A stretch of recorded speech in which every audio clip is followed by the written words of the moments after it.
Kutuk. Bismillahirrahmanirrahim, dengan nama Allah yang Maha Pengasih lagi Maha Penyayang. Surah Asy-Syu'ara ayat 160 sampai ayat 183. Kazzabat qaumu Lutil mursalin, telah mendustakan kaumnya Nabi Lut ya terhadap Nabi Lut, terhadap para rasul, yaitu diantara Nabi Lut alaihissalam. Ini kembali kita diajak oleh Allah di surah ini mempelajari tentang kisahnya kaum yang Allah hancurkan karena melakukan tindakan yang sangat keji, yaitu kaum Nabi Lut ya, yang terkenal dengan LGBT kalau sekarang namanya LGBT, lesbian, gay gitu ya. Nah, ini sekarang marak lagi Pak.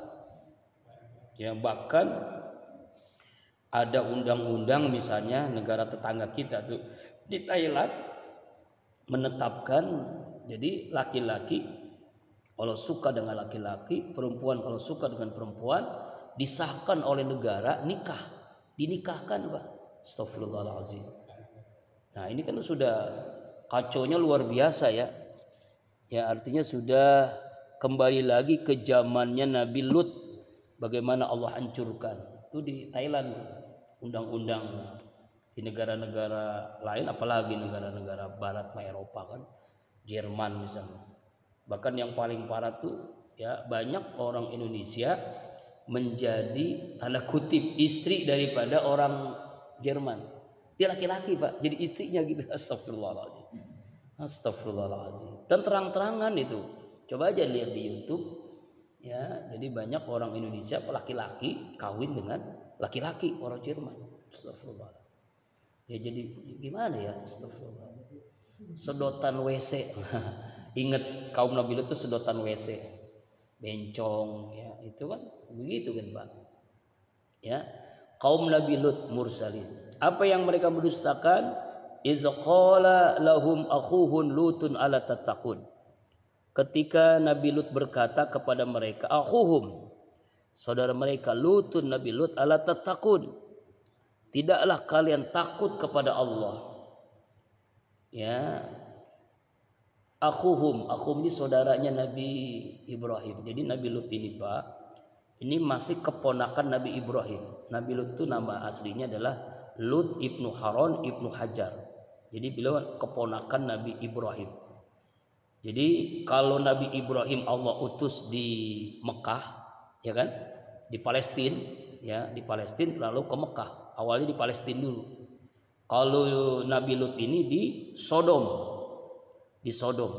ya di Sodom, yaitu di negeri Al-Ghaur, bersebelahan dengan bukit di daerah dengan nggak jauh dari Palestina, Baitul Maqdis. Jadi bersebelahan dengan negeri Al-Qarq, As-Sawiq dulu namanya ya.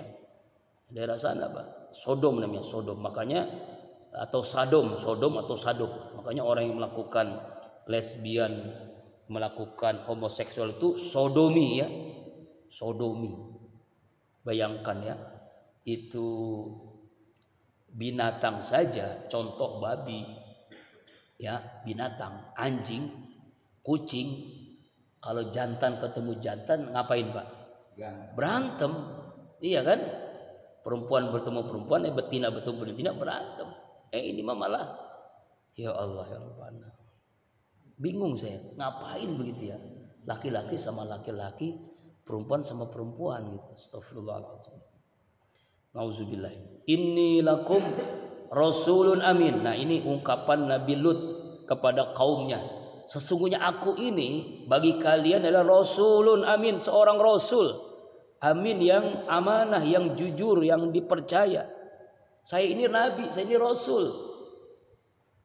Ya, kamu tahu saya ini termasuk kamu sama manusia, tapi saya ini diutus oleh Allah sebagai seorang nabi, seorang rasul, ya, yang jujur, yang terpercaya, rasulun amin. Fattaqullaha wa atiun, bertakwalah kalian semuanya kepada Allah. Wa atiun, dan taati aku. Takwa kepada Allah dan taati perintahku. Ya, semua nabi dan rasul memang seperti itu Pak, perintah Allah. Kalimatnya sama. Nabi-nabi soleh, coba lihat Nabi soleh yang minggu yang lalu, kaum Ad, ya kan? Kaum Nabi Hud, kaum Ad, kaum Samud, kalimatnya sama. Inni lakum rasulun amin, fattaqullaha wa atiun. Nah, di ayat 143, 144 sama tuh. Sekarang juga sama lagi, ya kan? Inni lakum rasulun amin, fattaqullaha atiun. Jadi ungkapan nabi-nabi itu sama semuanya. Jadi memang dari Allah tugasnya adalah sebagai rasul, diutus oleh Allah sebagai rasul. Bertakwa kalian kepada Allah dan taatlah kepada Allah dan taat kepadaku. Inilah perbedaan Nabi kita Muhammad SAW dengan nabi-nabi yang lain. Kalau nabi-nabi yang lain Pak, itu hanya satu lokasi, satu negara lah, kita mah gitu, satu negara. Kalau Nabi kita Muhammad, wa ma arsalnaka illa rahmatan lil alamin, seluruh alam. Alam manusia, alam jin, seluruh dunia. Itu Nabi kita Muhammad. Tapi kalau Nabi Lut hanya untuk kaum Sodom, negeri Sodom. Nabi Soleh, kaum Ad. Nabi Hud, kaum Samud. Jadi hanya satu lokasi, satu negara, satu daerah. Ini. Makanya bisa jadi tahunnya sama. Bisa jadi waktunya sama. Seperti Nabi Lut dengan Nabi Ibrahim itu sama Pak. Sama-sama berdakwah. Kalau Nabi Ibrahim berdakwahnya di Palestina, ya kan, sekarang yang diambil alih oleh Israel laknatullah, ya kan. Kemudian apa? Nabi Lut ini di Sodom, dan itu bersamaan waktunya, sama-sama waktunya. Jadi beda lokasi dakwahnya, beda lokasi menyampaikan agamanya. Inilah makanya Nabi kita Muhammad SAW ini seluruh dunia, bukan Arab saja. Islam itu bukan hanya untuk Saudi Arabia, tapi seluruh dunia. Berbeda dengan nabi-nabi yang sebelumnya. Jadi kaum Lut, ya. Wa ma as'alukum alaihi min ajrin in ajriya illa ala rabbil alamin. Inilah sama dengan nabi-nabi yang lain, ungkapan pun sama. Aku ini berdakwah, menyampaikan amar ma'ruf nahi munkar, tidak pernah meminta ajrin, upah, duit, dunia, amplop, enggak minta. In ajriya illa ala rabbil alamin. Ya, tidaklah upah balasanku kecuali dari Allah, Tuhan semesta alam.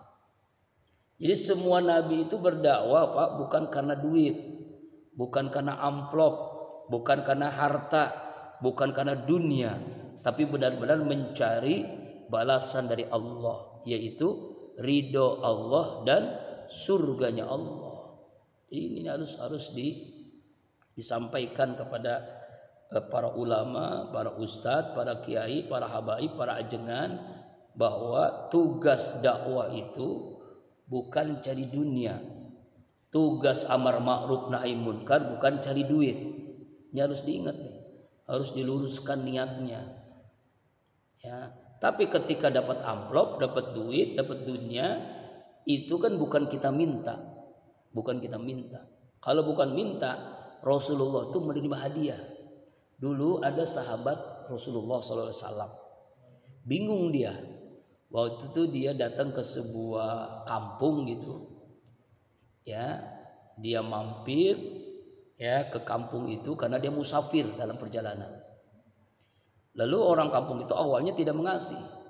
Lalu, kamu boleh tinggal di kampung kami kalau kamu bisa menyembuhkan tuh anak kepala suku lah kira-kira, dan orang-orang yang sakit. Ya, lalu disetujui lah.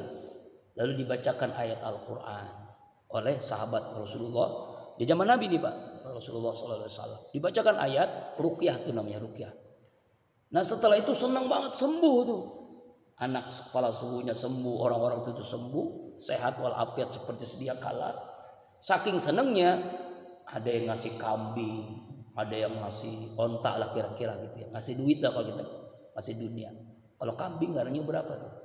Sekarang 3 juta lah ya. Onta berapa? 20 juta. Ngasih itu Pak. Bingung dia, nerima apa enggak nih? Karena belum ada. Nah, nanya kepada Rasulullah, pulang nanya kepada Rasulullah, ya Rasulullah, kami ini ketika singgah di sebuah tempat ada orang yang sakit, ya boleh kami tinggal di sini kalau bisa menyembuhkan. Lalu kami bacakan ayat-ayat Al-Quran. Saking pada sembuh semua tuh, senang luar biasa. Dia ngasih kambing, ngasih onta. Gimana nih, kami terima enggak? Rasulullah ngomong begini, mana kambingnya? Kita makan bareng-bareng. Kalimat itu menunjukkan bahwasanya boleh menerima. Bahkan Rasulullah pun ingin menikmati kambing yang dibagi itu. Artinya boleh Pak. Jadi menerima boleh, minta jangan. Menerima boleh, minta jangan. Kalau minta jangan. Kalau minta jangan. Gitu kan. Allahu Akbar walillahil hamd. Sebab teman saya itu ada di grup WA, ustadz ya. Ya, ada 2 ustadz saya dengan dia gitu. Lalu dia curhat gitu. Habis ceramah, habis khutbah enggak dapat amplop gitu ya. Ya. Bingung dia, mau minta apa enggak? Ada yang nyeletuk, itu mah hak antum katanya, terima, itu hak katanya. Kalau enggak ya sampaikan saja gitu, mohon maaf gitu kan. Ya sampaikan. Cuma kadang-kadang risih juga kalau nyampein kan ya. Di awatan minta. Tapi kadang-kadang ada ustadznya udah ikhlas, tapi panitia yang tidak ikhlas. Tahu enggak ikhlas, Pak? Enggak ikhlas itu malah mengambil daripada apa yang diamanahkan kepadanya. Ada tuh. Ya kan? Misalnya dia ngumpulin uang ke jamaah untuk acara peringatan Maulid, sebentar lagi Maulid kan. Sekian juta nih untuk penceramahnya, transport lah ya. Ustadznya menyampaikan ya, ditanya oleh panitia, ya kita mah ingin surga, ingin ridho Allah, kita nggak pernah minta gitu. Wah, tanggapannya beda nih. Berarti ustadz tadi ikhlas banget nih. Udah dah, amplopnya buat kita aja panitia. Bener Pak, ini kejadian, itu kenyataan nih. Karena saya mengalami itu. Karena saya ngatur jadwal kan, almarhum Kiai Haji Ahmad Ali bin Ilham. Bener Pak. Padahal jauh, dakwahnya jauh, kita dari Depok ke Subang waktu itu. Sepeser pun nggak ngasih gitu. Ya karena dia bilang, karena memang saya nyampein, bukan menyampaikan begitu. Allahu Akbar. Masya Allah. Ongkosnya ke Subang udah berapa Pak? Gak dapat peser pun, gak dapat amplop lah istilahnya. Ini berarti panitianya yang ngambil nih ya. Allahu Akbar. Ini pengalaman tuh. Ya kan, kita nggak minta tapi panitianya yang ada peluang untuk korupsi, untuk ngambil uangnya ustaz. Itu ada tuh. Bahkan kalau ini nggak masalah, ada temen ya, yang nggak sebutin namanya, mungkin calon ustaz gitu ya. Jadi event organizer, dia hubungi ustaz gitu ya. Jadi tapi emang enak juga sih, enak apa? Kita tuh terima jadi gitu. Untuk ntar khutbah di sini, di mana, di kantor nih, perusahaan besar tuh. Pokoknya nanti urusannya coba nomor rekening. Ya kita nggak nanya tuh, nggak nanya amplop dapat berapa, karena memang kan nggak langsung ketemu pengurusnya. Pengurusnya juga nggak mau tahu kan. Jadi dari dia tuh. Ya mungkin wallahualam ya, apakah dapatnya sekian juta, tapi kita terimanya sekian ratus ribu. Ya kita sih ikhlas aja gitu. Sering itu ada tuh Pak. Saya terima jadwal di berbagai kantor-kantor perusahaan. Ya, memang kalau nggak ada dia, emang kita nggak pernah khutbah atau ceramah pengajian di kantor-kantor. Enaknya memang kita ceramah di kantor. Cuma kok amplopnya hampir sama dengan di kampung gitu ya. Berarti ada masalah nih. Kalau di kantor itu kan bisa ya minimal 5 juta begitu kan ya. Kok segini gitu ya. Iya, enggak apa-apa dah. Yang penting barokah gitu ya. Itu ada tuh.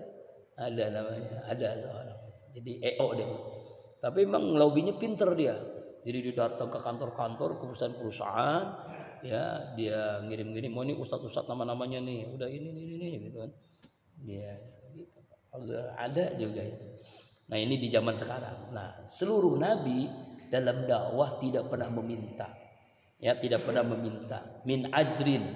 Ya, pintanya adalah karena memang orang-orang waktu itu menyangka ente ini dakwah karena ingin dapat duit, ingin dapat dunia, bukan. Makanya ditegaskan di ayat 164 apa? In ajriya illa ala rabbil alamin.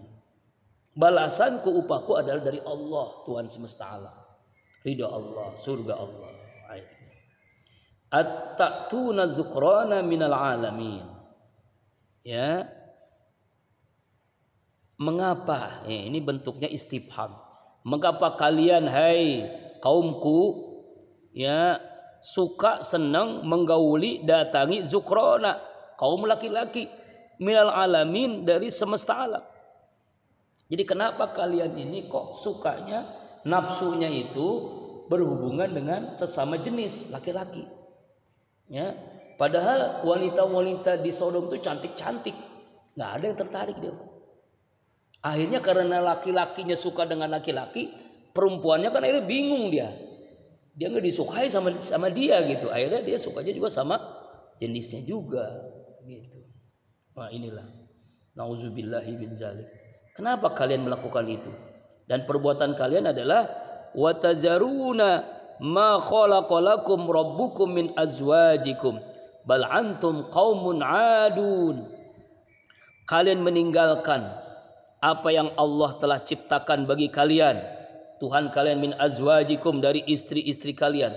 Bal antum qaumun adun, bahkan kalian adalah kaum yang melampaui batas, keterlaluan dalam kemaksiatan. Padahal istrinya ada cantik-cantik, tapi udah nggak mau lagi dia. Jadi udah nggak tertarik lagi dengan perempuan, Pak. Awalnya nih ada sebuah kisahnya adalah waktu itu iblis. Awalnya iblis, Pak, ngajarin setan. Awalnya nih dia berbentuk manusia, lalu dia iblis ini berbentuk manusia. Jadi kan dia malih rupa kan, seperti manusia biasa. Seperti laki-laki yang ganteng lah, kalau cantik lah, kalau perempuan itu cantik banget. Lalu dia berjumpa dengan manusia tuh, kaum Sodom tuh. Ya dirayu lah, dicium-ciumin, dipegang-pegangin. Lama-lama begituan tuh iblis itu sama manusia tuh. Nah manusia ini ketagihan, lalu melakukan kepada temannya, ketagihan lagi, lalu menyampaikan kok semuanya, menyampaikan bahwa ada sesuatu yang paling nikmat di dunia ini, lebih daripada nikmatnya berhubungan sama istri kita. Oh, apa itu? Ya itu laki-laki, semua laki-laki, sodomi. Jadi begituan melalui apa? Anus, lubang tai, ya kan ya? Ya iya begitu. Astagfirullahaladzim, nauzubillah. Joroknya luar biasa kan? Bayangin lubang tai dimasukin, jorok namanya, ya kan? Ya makanya kita punya istri pun kita kan haram melakukan hubungan lewat lubang tai itu sama istri aja haram, apalagi laki-laki sama laki-laki. Astagfirullahaladzim. Dan itu akhirnya menyebar tuh, lama-lama pesta tuh, pesta apa? Begituan rame-rame. Dan itu jadi apa? Jadi keseharian mereka tuh. Jadi istrinya udah nggak suka lagi, udah sama istri udah nggak mau sama hubungan sama istri lagi, udah ditinggalkan istrinya. Ya itu awalnya. Jadi iblis yang ngajarin, Pak. Nauzubillahi min dzalik. Makanya perbuatan ini perbuatan yang pertama kali di dunia itu pertama kali kaum Lut. Ya, pertama kali kaum Lut. Kalau sekarang itu tandanya, Pak, itu kan pelangi itu, kalau ada bendera pelangi, pakaian pelangi. Nah, itu tuh kaum dia tuh, kaum Sodom tuh. Kaum Sodom itu begitu tuh, kaum LGBT. Auzubillahi min dzalik. Auzubillahi min dzalik. Ya, wa tazaruna ma khalaqalakum rabbukum minal azwaj bal antum qaumun adun. 167. Qalu la illam tantayya lutulatakunanna minal mukhrajin. Mereka berkata nih, apa ungkapan kaum Nabi Lut kepada Nabi Lut alaihissalam, jika engkau hai Lut tidak menghentikan dakwahmu, ejekanmu, kata mereka itu ejekan, dakwahmu kamu tidak hentikan, apa kata mereka, la takuna minal mukhrajin, ya sungguh kamu benar-benar orang-orang yang kami usir, termasuk orang-orang yang kami usir, ya kami usir. Allah Akbar, ya termasuk kaum yang akan diusir oleh mereka. Nah ini juga dijelaskan di dalam surah An-Naml ayat 56. Fama kana jawaba qaumi illa an qalu akhriju ala lutin min qaryatikum innakum manasu yatatahharun. Ya, jawabannya kaum Nabi Lut ketika berdakwah, laut Nabi Lut alaihissalam, usirlah Lut beserta keluarganya dari kalian, karena sungguhnya mereka adalah merasa orang yang paling bersih. Itu Allah Akbar. Jadi walaupun Nabi Lut telah berdakwah, telah menyampaikan jangan melakukan tindakan yang belum pernah dilakukan oleh orang-orang sebelumnya, tetap dalam dakwanya, ya, tapi mereka tetap aja melakukannya, Pak. Dan itu setiap hari akhirnya. Awalnya tuh setahun sekali, sebulan sekali, seminggu sekali, hampir setiap hari mereka itu tuh. Jadi setelah mereka menyembah patung, menyembah berhala, lalu mereka melakukan tindakan seperti itu. Nauzubillahi min dzalik. Allahu Akbar. Ya. Nah, ini kan udah di luar batas ini. Makanya sekarang kok makin marak lagi nih. Ini khawatir. Nih, gitu. Bahkan nauzubillah min dzalik, ada grup WA anak-anak muda yang homo tuh. Dan ini di daerah-daerah sekarang, di Cianjur, di Garut. Jadi ada grup-grup WA homoseks, Pak. Nauzubillah min dzalik. Makanya kalau dulu kita khawatir punya anak perempuan, sekarang kita juga khawatir punya anak laki-laki. Ya Pak ya. Kenapa khawatir? Dia suka sama laki-laki. Khawatir nih, khawatir Pak. Jadi kalau punya anak, punya keponakan, punya cucu yang gayanya agak aneh-aneh, hati-hati kita. Ya, khawatir karena pergaulan lingkungan, pergaulan lewat handphone ini sekarang udah luar biasa. Ada grup-grup WA lagi orang yang homoseksual ini. Bahkan pernah di Jakarta itu ada melakukan seks homo, ya, digerebek sama polisi dalam keadaan begituan telanjang, Pak. Laki-laki sama laki-laki. Astagfirullah, auzubillahi min dzalik. Auzubillahi min dzalik. Ya Allah, ya Rabbana. Emang setan sih senang, iblis senang. Udah datang, udah jadi perangkap dia kan, udah perangkap iblis nih. Astagfirullah. Ya. Di dunia aja kenapa ada penyakit AIDS? Penyakit yang obatnya sampai sekarang nggak ada, karena itu Pak, awalnya gara-gara homoseksual itu. Ya, penyakit AIDS, penyakit yang nggak ada obatnya. Makanya Islam ini kan sangat jelas, fitrahnya laki-laki ya laki-laki, perempuan ya kan. Zuyyina linas hubus sahawati minan nisa, itu sebenarnya laki-laki itu Allah ciptakan ya untuk wanita. Ya, dia sih suka cinta dengan wanita. Kenapa ada nikah? Ya, supaya jangan sampai manusia ini melakukan tindakan. Berarti kan lebih dari binatang. Binatang aja nggak pernah melakukan itu, tapi manusia melakukan itu. Nauzubillah min dzalik. Qala inni li'amalikum minal qalin, ayat 168. Nabi Lut berkata nih, sesungguhnya aku li'amalikum terhadap perbuatan kalian, hai kaum, minal qalin, orang-orang yang sangat-sangat dibenci. Ya, aku ini sangat membenci perbuatan kalian. Ya, karena kalian mengusir aku, saya berlepas diri dari kalian. Saya sangat-sangat benci, murka. Allah sangat murka kepada kalian. Maka akhirnya Nabi Lut pun berdoa kepada Allah. Apa doanya? Rabbi najjini wa ahli mimma ya'malun. Ya Allah, ya Tuhanku, penciptaku, selamatkanlah aku dan keluargaku dari akibat apa yang mereka lakukan, ya Allah. Ampuni hamba, ya Allah. Tuh, Nabi Lut berdoa kepada Allah agar diselamatkan dari kaumnya yang melakukan tindakan homoseksual ini. Allah Akbar.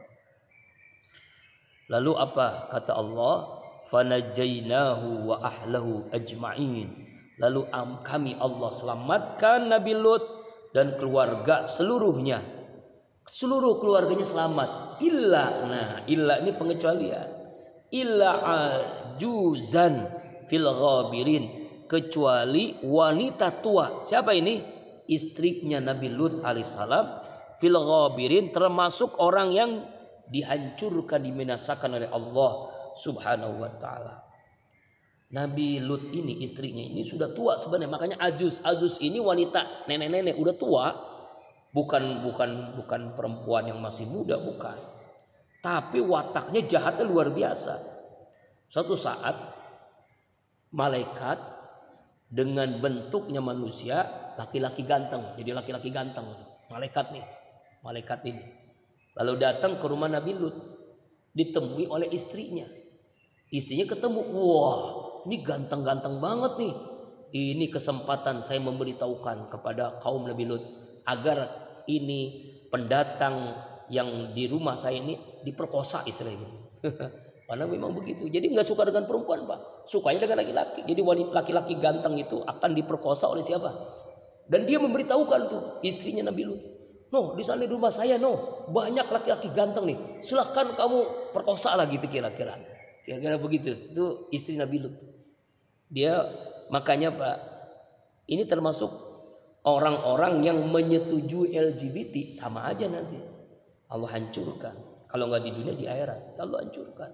Walaupun dia tidak melakukan LGBT, homoseksual, tapi kalau dia menyetujuinya, bahkan menyampaikan kepada kaumnya, itulah. Nah, dengan cara apa Allah hancurkannya nanti ini dalam surah banyak sebenarnya. Ternyata penjelasan tentang kaum Nabi Lut ini bukan hanya surah Asy-Syu'ara, dalam surah Al-A'raf, surah Hud, surah Al-Hijr, yaitu Allah perintahkan kepada Nabi Lut untuk membawa keluarganya kecuali istrinya, dan ketika membawanya itu jangan lihat ke belakang, jadi melihat depan terus. Kapan waktunya? Sekitar jam 1-2an lah, sekitar waktu tahajud. Jadi Allah perintahkan Nabi Lut anak-anaknya ya, istri enggak boleh, istri enggak diajak, karena dia yang memberitahukan ada laki-laki ganteng itu yang menyetujui kaumnya Nabi Lut, si jahat nih. Anak-anaknya ikut kepada Nabi Lut. Anaknya itu cantik-cantik anaknya.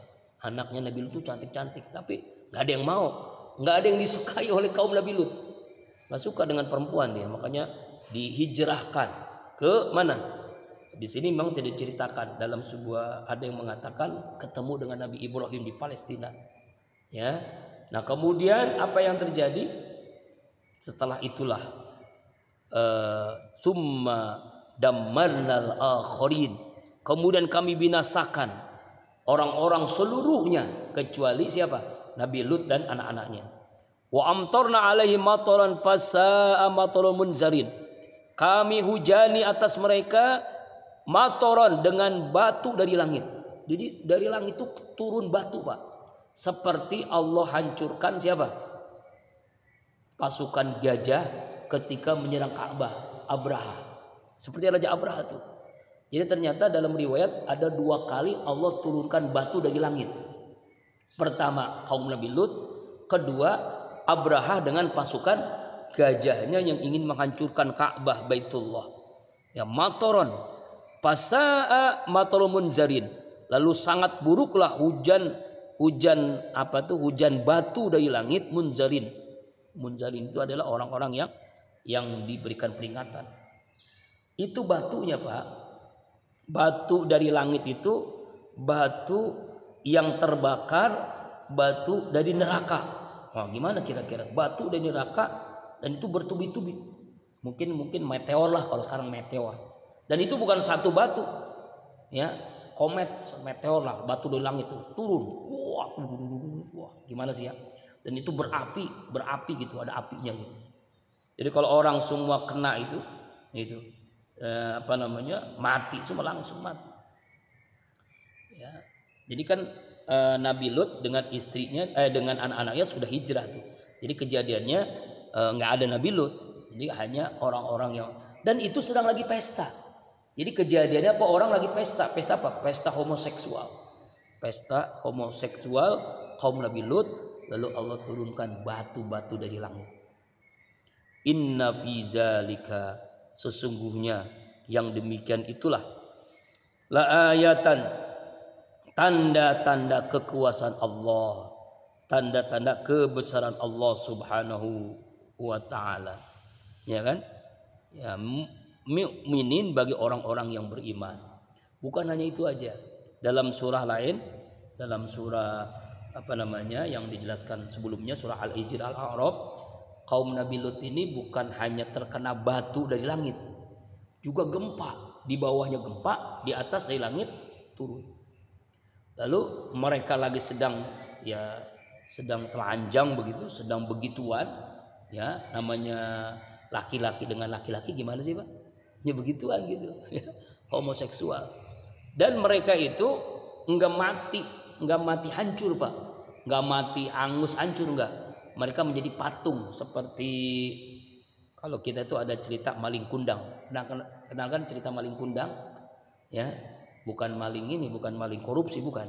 Maling kundang itu maling, ya, nama orang yang durhaka kepada emaknya, lalu emaknya berdoa kepada Allah. Ini cerita ya, walaupun benar atau tidak Allah. Akhirnya maling kundang ini, ya kan, menjadi batu kan, menjadi batu. Nah kaum Nabi Lut juga begitu. Jadi mereka nggak hancur, mereka jadi batu. Jadi batu Pak, seperti begitu. Makanya sekarang ditemukan, ya, dan udah dimuseumkan. Ada museum kaum Nabi Lut. Coba aja Bapak lihat di Google, ya, atau di YouTube kaum Nabi Lut. Itu ada Pak, ada sampai sekarang. Dan bisa dilihat orang-orang yang sedang begituan, homoseksual, batu gitu, jadi batu. Maka sebagai apa tuh? Sebagai apa itu? Sebagai peringatan, la ayah, tanda-tanda kesucian Allah. Ya, itu kaum Nabi Lut. Jadi tidak hancur, ya, tubuhnya, fisiknya jadi batu dan diperlihatkan oleh Allah kehancuran Nabi Lut. Nah ini ya, nauzubillah, summa nauzubillah min zalik. Ya, khawatir kita ini kalau ada orang-orang yang melakukan itu, ya seperti kaum Nabi Lut dihancurkan seperti itu. Wa inna rabbaka lahuwal azizur rahim. Sesungguhnya Tuhanmu Allah, ya, lahuwa, dialah Allah benar-benar aziz, maha perkasa, maha gagah, ar-rahim lagi maha penyayang. Maha gagah, Allah hancurkan kaum yang maksiat. Maha rahim, Allah sayang kepada Nabi Lut dan anak-anaknya yang diselamatkan oleh Allah Subhanahu wa taala. Ya. Ya, kisah Nabi Lut sudah selesai, huruf ain. Nah, makanya kalau kita baca Al-Qur'an itu ada huruf ain itu berarti sudah selesai satu masalah. Nah, sekarang kaumnya Nabi Syuaib, kisah Nabi Syuaib, ya. Siapa Nabi Syuaib? Mari kita lihat. Kadzdzaba ashabul aikatil mursalin iz qala lahum Syuaibun ala tattaqun. Telah mendustakan para penduduk Aikah. Penduduk Aikah ini adalah kaumnya Nabi Syuaib al-mursalin terhadap utusan Allah, yaitu Nabi Syuaib alaihissalam. Aikah, penduduk Aikah. Kenapa dia disebut Aikah? Aikah ini awalnya Pak, pohon yang sangat rindang, pohon raksasa. Pohon gede, ya mungkin kalau sekarang pohon jublek lah di Parung nih, tapi lebih gede dari itu. Pohon yang kalau kita pernah ke kebun kebun raya Bogor kan ada pohon yang gede-gede itu ya, pohon gede-gede itu. Nah ini pohon lebih gede dari pohonnya gede banget. Saking gedenya rindang, jadi orang di situ tuh adem banget, adem. Namanya pohon Aikah. Nah pohon ini adanya di tengah-tengah kampung. Ya awalnya nih ceritanya nih. Lalu orang merasa ini kok bisa ngademin. Kalau tinggal di situ enak, tidur di situ enak, ya rindang lah. Pohonnya bukan satu. Pokoknya gede banget gitu, kayak rumah gedenya, saking gedenya rumahnya itu. Ya, itu pohon Aikah. Nah mereka akhirnya menjadi apa? Menjadi senang, akhirnya disembah itu pohon. Jadi menyembah pohon. Jadi kalau penduduk lain kan, kalau kaum Lut itu menyembah patung dibuat, ini mah pohon disembah. Karena pohon ini dianggap memiliki keramat, kemuliaan, memiliki kehebatan. Disembah oleh kaum Madian namanya, kaum Nabi Syuaib. Ya, disembahlah pohon itu. Mereka menyembah pohon namanya pohon Aikah. Karena Aikah ini makanya menjadi tempat penduduk Aikah, negeri Aikah namanya. Itu awalnya pohon yang sangat rindang. Nauzubillahi min zalik. Ya, pohon aja disembah. Ya kan? Nah, sama seperti orang-orang di India itu ada yang nyembah tikus, ada yang nyembah manusia. Jadi manusia yang cacat tuh Pak. Jadi bentuknya manusia itu kayak ini, kayak apa, hidungnya itu kayak gajah. Jadi kayak patung gajah begitu. Disembah oleh mereka. Anak kecil disembah. Astagfirullahaladzim. Bayi disembah. Ya Allah, monyet disembah. Itulah orang-orang nauzubillah. Ya. Mator apa nih? Mana nih? Aikah. Aikah ini nama negeri ya, karena nama pohon awalnya. Iz qala lahum Syuaibun ala tattaqun, ketika Nabi Syuaib berkata kepada penduduk Aikah, Nabi Syuaib, ala tattaqun, tidaklah kalian takut kepada Allah? Kenapa kalian menyembah pohon itu? Kenapa enggak takut kepada Allah? Aku ini lakum bagian rasulun amin, seorang rasul yang dipercaya. Nah, coba lihat kalimatnya sama semua nih Pak. Nabi Soleh, Nabi Lut, Nabi Hud. Sekarang Nabi Syuaib kalimatnya sama nih. Coba lihat di ayat 178, 179, 180 sama dengan ungkapan Nabi Lut. 162, 163, 164 sama semua. Ya kan, coba. Fattaqul inni lakum rasulun amin. Fattaqullaha wa antiun wa ma as'alukum alaihi min ajrin in ajriya illa ala rabbil alamin. Sama semua ungkapannya. Ini ungkapan Nabi Syuaib sama seperti ungkapan Nabi Lut alaihissalam. Aku ini adalah seorang rasul yang jujur, yang amanah. Bertakwalah kalian kepada Allah. Takutlah kepada Allah. Lalu taatlah kepadaku.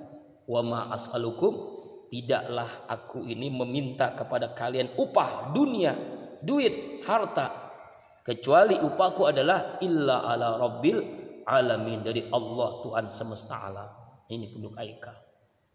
Nah, bagaimana kisahnya penduduk Aikah ini Pak? Ini dijelaskan di dalam tafsir Ibnu Katsir. Ya, penduduk Aikah ini sebenarnya Syuaib ini, mereka ini dengan penduduk Aikah ini saudara, masih saudara, bukan sekedar penduduk Aikah. Nabi Syuaib ini saudara mereka, masih saudara, masih satu keluarga besar dah. Ya, tetapi ya penduduknya ini menyembah pohon tadi. Ya, Aikah ini dalam riwayat dia diutus oleh Allah di 2 tempat. Ada yang mengatakan 3 tempat. Di mana saja, yaitu di Madian, di Aikah, dan di beberapa satu tempat lagi tidak disebutkan di sini. Ini di dalam tafsir Ibnu Katsir. Lalu kalau penduduk Madian ini dihancurkan dengan cara dari geledek, guntur atau geledek, petir. Lalu mereka ini penduduk Madian ini diajab oleh Allah dengan saking dahsyat itu geluntur, mereka sampai suaranya saja mematikan dari suaranya. Jadi mati karena suara geledek itu. Saking telinganya itu hancur dengan suara itu. Suara geledek. Saking kencengnya. Ini negeri Madian. Kalau Aikah ini diajab oleh Allah, yaitu penduduknya itu mereka senang dengan kerindangan pohon. Allah turunkan awan. Awan itu awalnya kok kayak pohon nih, rindang nih. Padahal awannya itu Pak, bukan enggak sembarangan awan. Awan itu mengeluarkan sesuatu yang mematikan begitu. Jadi dijelaskan seperti apa. Pokoknya mungkin awan hitam lah ya. Awalnya seperti pohon yang mereka sembah itu. Begitu. Ini dijelaskan oleh Rasulullah sallallahu alaihi wasallam dalam hadis mana ini? Saya bacakan an Sa'id bin Abi Hilal an Rabi'ah bin Sufyan am Abdillah bin Umar qala Rasulullah sallallahu inna qauma Madyan wa ashabul qayyah ammatani ba'asallahu ilaihi ma Syuaiban lin nabi alaihi salam. Sesungguhnya kaum Madyan dan penduduk Aikah adalah 2 umat. Jadi ada dua daerah, Madyan dan Aikah. Allah telah mengutus kepada dua negara ini, yaitu Nabi Syuaib alaihissalam. Nabi Syuaib alaihissalam. Lalu selain mereka menyembah pohon, apa yang mereka lakukan Pak?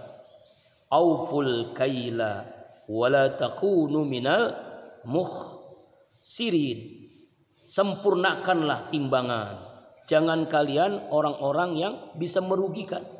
Jadi mereka ini Pak, jahatnya penduduk Aikah ini bukan hanya menyembah patung, tapi mereka ini adalah pebisnis gitu ya, tukang dagang, pedagang. Tapi pedagangnya itu nggak pernah jujur. Itu mereka itu mengurangi timbangan. mengurangi takaran, ya. Karena itu Allah Subhanahu wa taala memerintahkan kepada Nabi Syuaib untuk melakukan apa? Ya, berdakwah jangan sampai merugikan orang, yaitu dalam jual beli. Wazinul qistasil mustaqim. Timbangkanlah timbangan jual beli dengan timbangan yang lurus yang benar. Dengan timbangan yang lurus, mustaqim yang benar. Wala tabkhasun nasa, jangan kalian mengurangi timbangan kepada manusia. Jangan merugikan dalam timbangan itu. Asya'ahum, hak-hak mereka. Wala ta'usa fil ardi mufsidin, dan janganlah kalian berbuat jahat di atas bumi. Jadi kalau kaum Nabi Lut ini menyembah berhala dan melakukan homoseksual, kalau kaum Aikah ini menyembah pohon dan dia dagangnya nggak pernah jujur, karena pengen, makanya kaya Pak, orang sudah kaya, tapi kayaknya karena apa? Kayaknya jual beli dengan cara apa? Dengan cara mengurangi timbangan, jadi timbangannya dikurangi begitu. Makanya kalau ada orang jual beli mengurangi timbangan takaran, misalnya jual beli beras, jual beli macam-macam gitu yang ada takarannya, maka itu sama aja penduduk Aikah dia. Penduduk Aikah. Nauzubillahi min dzalik. Nah, ini kelanjutannya masih ada di ayat selanjutnya tentang kaum Nabi Syuaib. Insyaallah kita jelaskan di minggu yang akan datang. Wallahu a'lam bishawab. Alhamdulillahirabbil alamin.